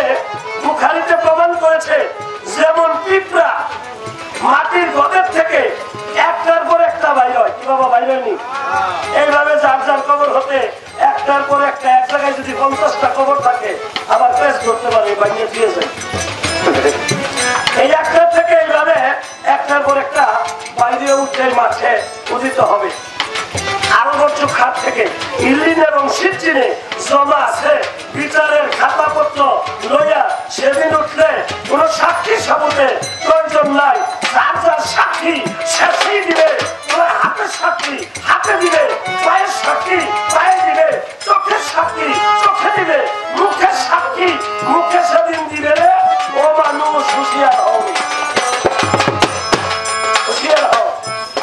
যার যার সাক্ষী দিয়া হাতে কইব, আল্লাহ তুমি রুহুল আমিনের আত্মা নাই আমার পাঠাইছিলা পৃথিবীতে, রুহুল আমিন এই হাত দিয়া হাদিস কোরআন ধরে নাই, ভালো কাজ করে নাই, এটা খারাপ কাজ করছে, সেই কাজ করছে, এই কাজের জন্য আল্লাহ তুমি রুহুল আমিনের বিচার করো, আমারে খালাস দাও।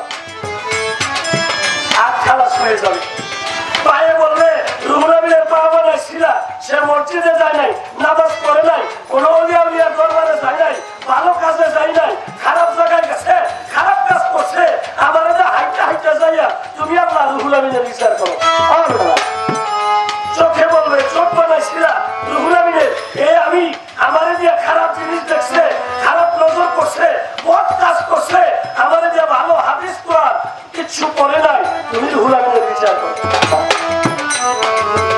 এইভাবে একটা একটা সাক্ষী দিয়া সেদিন বাচ্চা দেব। কাকলি তার সাথে পড়বে রুহুল আমিন। রুহুল আমিনের হিসাব রুহুল আমিনের দিতে হবে। আর কেউ রুহুল আমিনের সাথে হিসেবে হবে না। তাই গানে বলেছে, পরশুরাই আছি হাতেতে উঠবে মানুষের বিচারে, পরশুরাই আছি হাতেতে উঠবে মানুষের বিচারে। আরে ডাকিয়া বলিবেন সাই, তুমি করেছ দুনিয়ার বাদশাহী, আজ বলো কে কারো দিন। ডাকিয়া বলিবেন সাই, করেছ দুনিয়ার বাদশাহী, আজ বলো কে কারো দিন। ডাকিয়া বলিবেন সাই, তুমি করেছিলে দুনিয়ার বাদশাহী, আজ বলো কে কারো দিন। ছায়া সাদের জমিদারি করেছিল বাহাদুরি, ভেবেছিল দুনিয়া তাই রঙিন।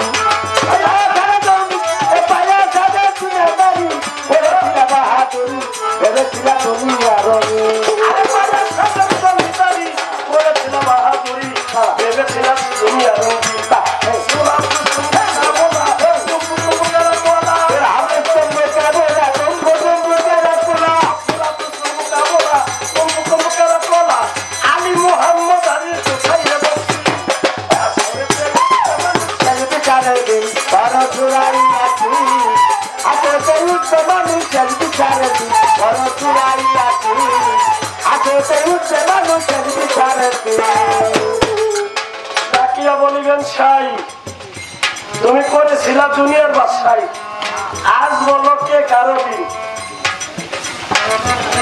আরে রাতটা পুরা তোর মাইকে করলো, আসলে দিন আল্লাহ তোর বিচার করবো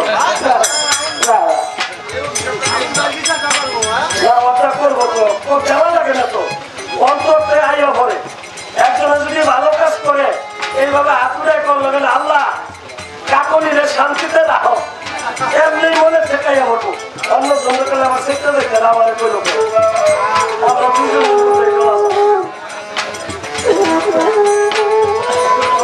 অন্য যা করতেছে তুমি কোথায় ভরে, তাহলে তো ভালো তো আর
ভাবছিলা রঙের দুনিয়ায় আমি থাকবো, চশমা হেলে একটা লাগাইছো, আজকে দেখি কিছু পোলাপান আছে এই জায়গায় সিরা, এইখানে সিরা, সিরা এটা পরে আবার এক লোকের সিটা আনি যায়, এইখানে চোখা করে যায়, এই যাবো দুনিয়ালা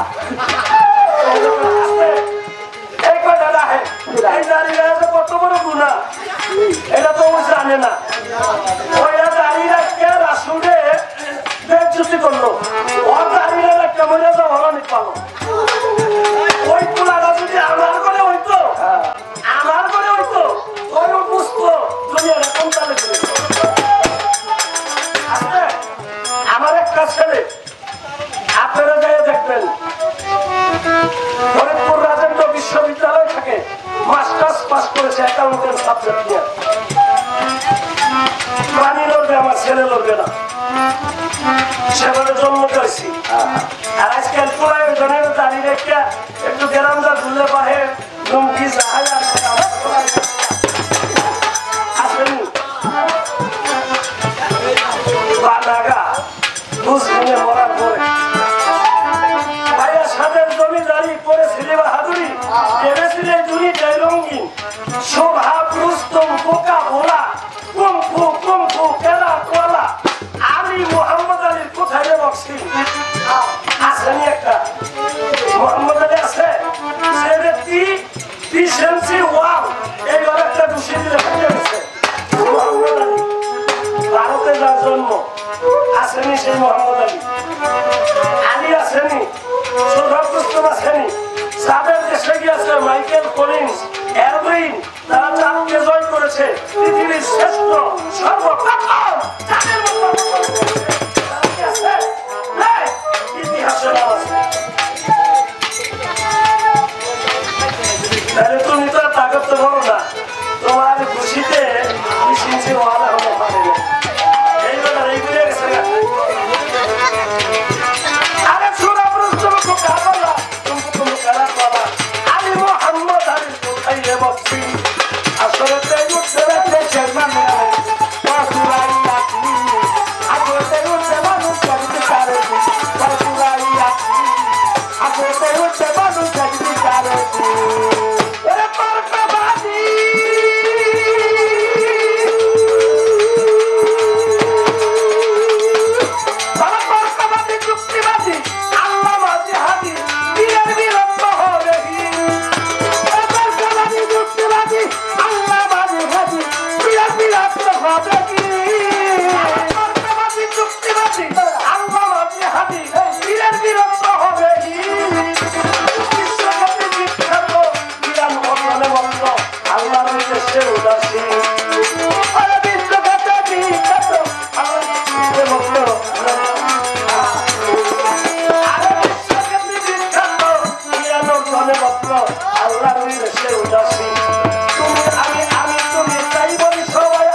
পারলে যে হু হু করে শ্বশুরের নাম বলে মুহাম্মদ। আল্লাহুম্মা সাল্লি আলা সাইয়্যিদানা মাওলানা শ্বশুরের নাম মুহাম্মদ, এলাকা কয় না, এলাকায় হু হু করে জায়গা।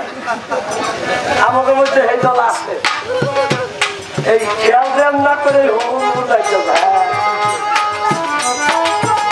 তর্কবাদী যুক্তিবাদী আল্লাহবাদী হাতি বীরের বীরত্ব হবে বিশ্বখ্যাতি বিখ্যাত, জ্ঞান অর্জনে মত্ত, আল্লাহর উদ্দেশ্যে উদাসীন। তুমি আমি, আমি তুমি, তাই বলি সবাই আসামি, কয় আগুলে সবার মূলে মালিকুল ইয়াউমের দিন। এখানে আলেম লোক আছে, এই গানটা কোন সম্পূর্ণটা কোরআন। একজন মুফতি মৌলানা আসলাম ওইখানে জিক্কা শরীফের হুজুর সাহেব আমাদের এখানে এসেছেন, হুজুরের সাথে এসেছেন। এই গানটা সম্পূর্ণতা কোরআন নিয়ে, এদের মধ্যে কোনো জায়গায় ব্যতিক্রম নাই। তারপরেও আমাদের দেশে এক প্রকারের লোক, ওরা কয় গান বাজনা না জায়েজ, ওরা যে কত কিছু করে এটা জায়েজ।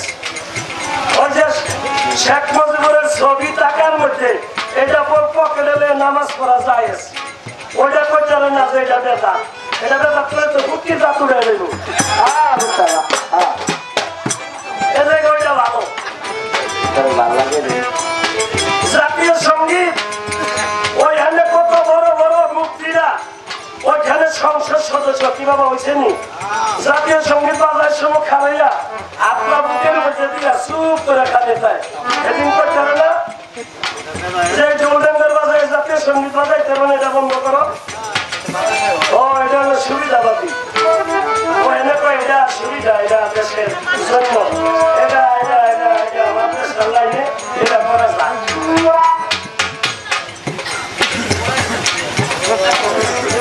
দেশের আসতে কোরআনের সূরা বাকারার 275 আয়াত হইতে 278 আয়াত পর্যন্ত এই তিনটা আয়াতের ভিতরে সুদ এবং ঘুষ এটার কথা বলছে। তোমরা যদি সুদ এবং ঘুষ খাও তো আল্লাহ রাসূলের সাথে জিহাদ করার জন্য প্রস্তুত হও। আর যদি এই কথা শোনার পরে তোমরা সুদ ঘুষ বর্জন করো, আল্লাহ তোমাদেরকে মাফ করে দেবে।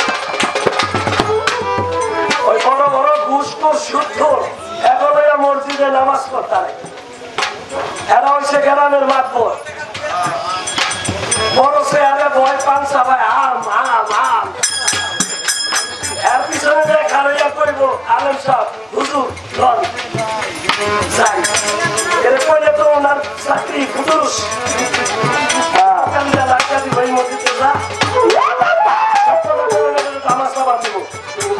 গান বাজনাই না যায়, কত না যায় কাজ লইয়া সমাজে বাস করস, এইটার দিকে খবর নাই, ওইটাতে হস না, খালি গান বাজনা দাও। এর মধ্যে মানুষ হয় বেশি, টাকা পয়সা বেশি দেয়, আমরা চাইতে 40,000 50,000 টাকা পাই না, ওইটাতে ভাব হলে বাঁচে না। চুরাইয়াছি আখেতে উঠবে মানুষের বিচারের দিন, চুরাইয়াছি আখেতে উঠবে মানুষের বিচারের দিন। আরে জাকিয়া বলিবেন সাই তর্কবাদী যুক্তিবাদী আল্লামা জিহাদি বীরের বীরত্ব হরেহি, তর্কবাদী যুক্তিবাদী আল্লামা জিহাদি বীরের বীরত্ব হরেহি, আমার তর্কবাদী যুক্তিবাদী আল্লামা জিহাদি বীরের বীরত্ব হরেহি, বিশ্বখ্যাতি বিখ্যাত জ্ঞান অর্জনে মত্ত আল্লাহর উদ্দেশ্যে উদাসীন, বিশ্বখ্যাত বিখ্যাত জ্ঞান অর্জনে মত্ত আল্লাহর অতীতে উয়াদে, বিশ্বখ্যাতি বিখ্যাত জ্ঞান অর্জনে মত্ত আল্লাহর উদ্দেশ্যে উদাসীন। তুমি আমি তুমি তাই বলে সবাই আসনি, আমি তুমি তাই বলে সবাই আসবি, আমি তুমি তাই বলে সবাই আসনি, কয়া বলে সবার মনে মানছি মানুষের বিচারে দিন, পরে চুরাইয়াছি আখেতে উঠবে মানুষের বিচারে দিন, পরে চুরাইয়াছি আখেতে উঠবে মানুষের বিচারে দিন। চলে গেল মহাজনী। আমি বলবো সবার কাছে যেভাবে তার প্রশ্ন ছিল জবাব খুশি থাকে, হাদিস এবং কোরআনের দৃষ্টিতে আমি জবাব করলাম সই। এইবার আমি আমার ধারে কিছু দিয়া লই রে, কিছু দিয়া লই রে, কিছু দিয়া লই। আস্তে আস্তে বলবো কথা, আবার কিছু দিয়া লই করলে মনে মনে করতে কি দিব, প্রশ্ন দিব আর কি, এই প্রশ্নটা দিয়ে দেবো অন্য কিছু না। আমার দাদাই যাওয়ার শিক্ষা দেয় না, না মুগুতি না কিছু না বুঝতে পারে যাওয়ার আমার মা রে না কি কয় কোনটা দিব ঠিক নাই, একটা প্রশ্ন দিয়ে লই। এবার আমি পিছেরটা পিছনে পিছনে চলে গেছে, সামনে বাইরে প্রশ্ন করি। আমার দাদা ভাইয়ের কাছে জানার ব্যাপার। ইসরাফিল সিংহ হাতে নিয়ে প্রথম ফুকটা দিবে। যেমন আজকে আমরা এখানে গান গাইতেছি, কার বাড়িতে? দাদা কথা করেন না, জনাব আইনাল মোল্লা সাহেব, আমার দুলাভাই তার বাড়িতে। এটার আওয়াজটা মাইকটা রাখতে তো অনেক দূরে যায়। এক লোক ঘর থেকে বাইরেছে, বাইরে আওয়াজ পেয়ে আঘাত হচ্ছে। উনি হুলতেছে যেমন এই লাউ খোলা বাজারে হেলে মাইক বাজে, আইসে লাউ খোলা বাজারে হেলে ওটাই আছে একটু দূরে। এই হাতে হাতে হাতে আইসে একটু দূরে আয়াতে ওই হেলো না, এইভাবে হাতে হাতে করে হেলারে বসে আইয়া হেলে পাইছে। ইসরাফিল ফেরেশতা যখন সিংহায় প্রথম ফুক দিবে, ফুকটা দেওয়ার সাথে সাথে দুনিয়াটা থরথর করে কাঁপতে থাকবে। দ্বিতীয় ফুক দিলে জলাকার হবে, দ্বিতীয় ফুকে তুলার মতো উঠবে, তৃতীয় ফুকে জলাকার হয়ে যাবে।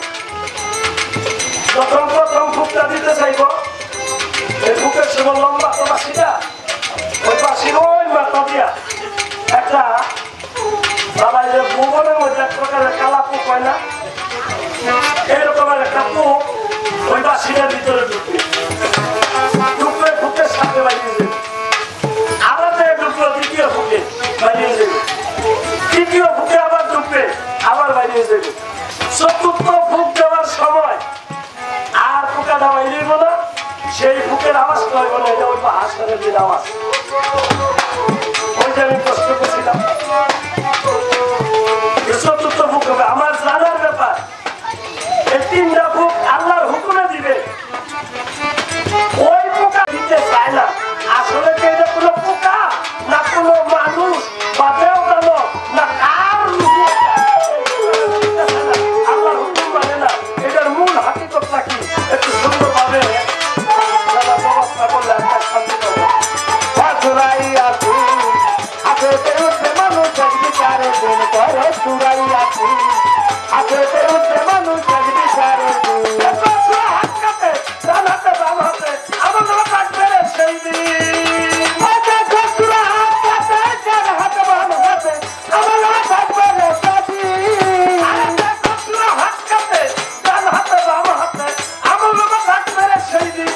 আমার নামের কর্ম কথা লেখা থাকে জীবন খাতা, খাতা কথা হবে না বললেন।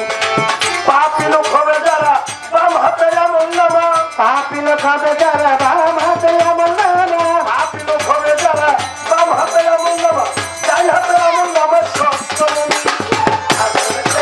মানুষ এক বিচারের দিন চুরাই আছি, হাতে উঠে মানুষ এক বিচারের দিন করে চুরাই আছি, হাতে উঠে মানুষ এক বিচারের দিন চুরাই আছি।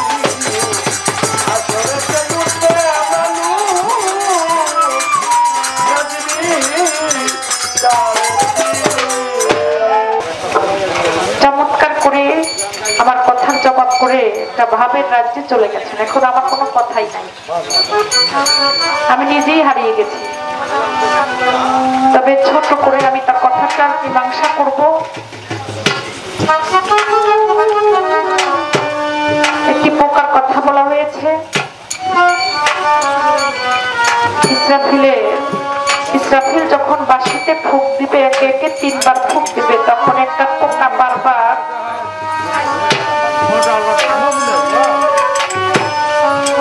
পোকাটা বারবার ইসরাফিলের বাঁশির মধ্যে ঢুকবে। তার কথা হচ্ছে পোকাটা আল্লাহর হুকুম সে মানে নাই, 3 বার ওই বাঁশির মধ্যে ঢুকেছে। যখন 4 বার ফুঁক দিল, সাথে সাথে পোকাটা মারা গেল। কথা হচ্ছে পোকাটা কি? পোকাটা হচ্ছে শয়তান। পোকাটা হচ্ছে শয়তান। ফেরেশতাদের সরদার ছিল, আপনারা জানেন না বাবা? এই ঘটনা অনেকেই আপনারা জানেন। আল্লাহর হুকুম, অনেক হুকুম,